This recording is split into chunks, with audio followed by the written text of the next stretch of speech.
डिमाकुसि टाउननि गाहाय लामानि फारनैथिंबो लामा फुवारनो दिनै बेखेवबाय। बेखेवना होयो आसाम आयेन आफादनि बुंथिगिरि बिश्वजित दैमारी। बेजों लोगोसे गोबां बिथांखिनि खामानि मावनो बेखेवदों बिश्वजित दैमारीया।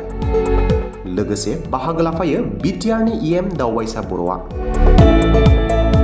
उदालगुरि जिल्लानि फानेरि विधानसभा समष्टि बिटिआरनि भेरगाव बियाबाव थानाय जौगाखांबोहांनाय डिमाकुसि टाउननि रायजोफोरखौ हान्थिनायनि मोजां खाबु होनो थाखाय डिमाकुसि टाउननि इउटि रडनि फारनैथिंबो सिसि ब्लक लामा बानायनो थाखाय दिनै बेखेवना होयो आयेन आफादनि बुंथिगिरि बिश्वजित दैमारीया।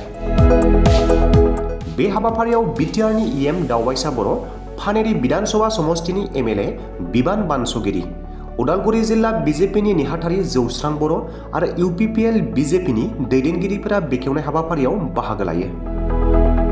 डिमाकुसि टाउन लामा बेखेवनाय समानै आरोबाव फारनैथिंबो गोबां बिथांखिनि लामा बेखेवो। बिथां आसाम आयेन आफादनि बुंथिगिरि बिश्वजित दैमारीया खौरांगिरिफोरनि सिगाङाव फोरमायनाय राव।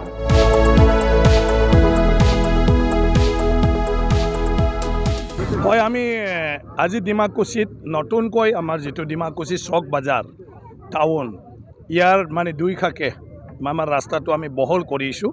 ইয়াত যিখিনি খালী ঠাই ধূলা বালা বোকা হয় তাকে বাৰিষাৰ দিনতো দিগদাৰ, গতিকে এইটো আমি এক্সপাণ্ড কৰিলোঁ। মুখ্যমন্ত্ৰী যিটো আমাৰ পকীকৰণ যি আঁচনি আছে ইয়াৰ মানে অন্তৰ্গত। তাৰপিছত এপ্ৰ'চ কেইটামান ৰাস্তা আছে সেইটো আমি এতিয়া আৰম্ভ কৰিম। নিৰ্বাচন আহি আছে, সেইকাৰণে সোনকালে আৰম্ভ কৰি নিদিলে কোড অফ কণ্ডাক্ট লাগি যোৱাৰ পিছত আকৌ দিগদাৰ হৈ যায়।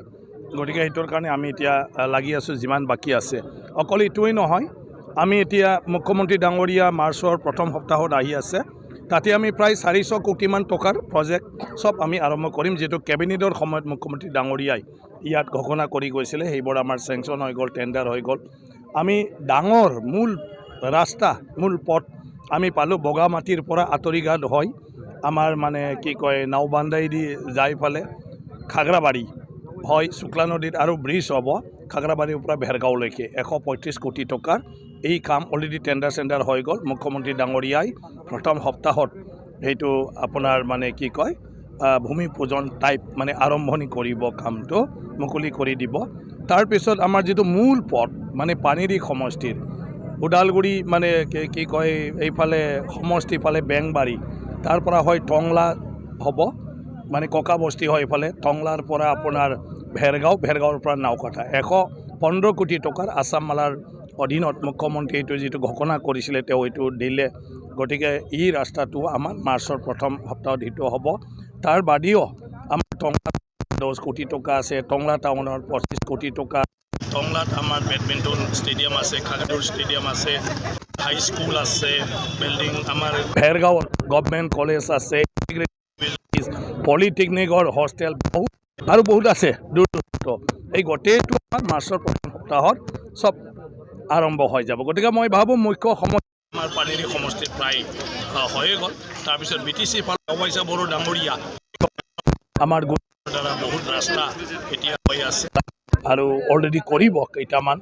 আৰু ইয়াৰ পিছত আমাৰ স্পৰ্টছ ডিপাৰ্টমেণ্টতো তেখেতে বহুত ফিল্ড ডেভেলপমেণ্ট ষ্টেডিয়াম সেইটো তেখেতে কালচাৰ ডিপাৰ্টমেণ্টৰ পৰাও বিভিন্ন আঁচনি আনি আছে। গতিকে নিৰ্বাচন আগে বহুত আমাৰ সমষ্টি সেই দুটাত কাম যিহেতু আজি হ'ব বথ চাইড দুইটা চাইডে CC ব্লক হ'ব, যাতে ইয়াৰ আমাৰ মেৰামতি কৰাৰ ক্ষেত্ৰত দিগদাৰ নহয়। সেইটো এটা দুটা CC ব্লক বেয়া হ'লে সেইটো আৰু ৰিপ্লেচমেণ্ট কৰিব পাৰিব। মই ভাবোঁ ইয়াৰ ডেভেলপমেণ্ট কমিটিয়ে পিছত তেওঁলোকে নিজে চোৱা চিতা কৰি থাকিব পাৰিব আৰু চৰকাৰৰ বিভিন্ন সময়ত ৰিপেয়াৰিঙৰ কামৰ দ্বাৰাও সেইবিলাক কৰি থাকিব পাৰিব। হয়তো এই অঞ্চলৰ গোটেই মানুহ আমাৰ ভূটান পাহাৰৰ পৰা আৰম্ভ কৰি ভেৰগাঁওলৈকে ইয়াতে নিৰ্ভৰ হয়, পানেৰীৰ পৰা আৰম্ভ কৰি। গতিকে সেইটো চবৰ কাৰণে অত্যন্ত গুৰুত্বপূৰ্ণ জাগা, চেণ্টাৰ আমাৰ লাইফ লাইন উত্তৰ অঞ্চলত। গতিকে সেইকাৰণে মই ভাবোঁ সেইটো হোৱাৰ পিছত চবৰ কাৰণে বহুত সুবিধাজনক হ'ব। ডিমাকুছিৰ উন্নয়নৰ কাৰণে মই এতিয়া ডিমাকুছি ৰাইজকে অনুৰোধ কৰিছোঁ, তেনেকুৱা কি আৰু লাগে ডিমাকুছিত সেইটো যাতে চবেই আলোচনা কৰি ফালে মোক দি দিয়ে আৰু মোক দিয়াৰ লগে লগে সেইটো মই মুখ্যমন্ত্ৰী ডাঙৰীয়াৰ লগত আলোচনা কৰি যেনেকৈ এতিয়া 1000 মান কোটি টকাৰ আমাৰ আঁচনি মুখ্যমন্ত্ৰী ডাঙৰীয়াই দিলে, ঠিক তেনেকুৱা ধৰণৰ আমি পৰ্যায়ক্ৰমে গোটেই ৰাজ্যৰ কাৰণে অত্যন্ত আৱশ্যক সেই কাম গোটেই কৰিম মই যিটো দেখিছোঁ এইখিনি ৰাইজে দৰখাস্ত নিদিলেও এইখিনি কাম মই কৰি আছোঁ যিখিনি মই দেখিছোঁ যদি মই নেদেখা আৰু তেনেকুৱা আছে তেতিয়া ৰাইজে দিব লাগিব এতিয়া থানাটো আধুনিকৰণ কৰিব লাগে মডেল থানা গতিকে এইটো মুখ্যমন্ত্ৰীৰ লগত কথা পাতি মই বিচাৰিম যে এইটো নতুন বছৰত থানাৰ কামটোও হৈ যাওক কাৰণ থানাটো চবৰ কাৰণে দৰকাৰ ভাল মানুহকৰ দৰকাৰ কোনোবা ডিষ্টাৰ্ব দিলে আহিব লাগে বেয়া মানুহকৰ দিগদাৰ ভালদৰে লকাবত থাকিব লাগে গতিকে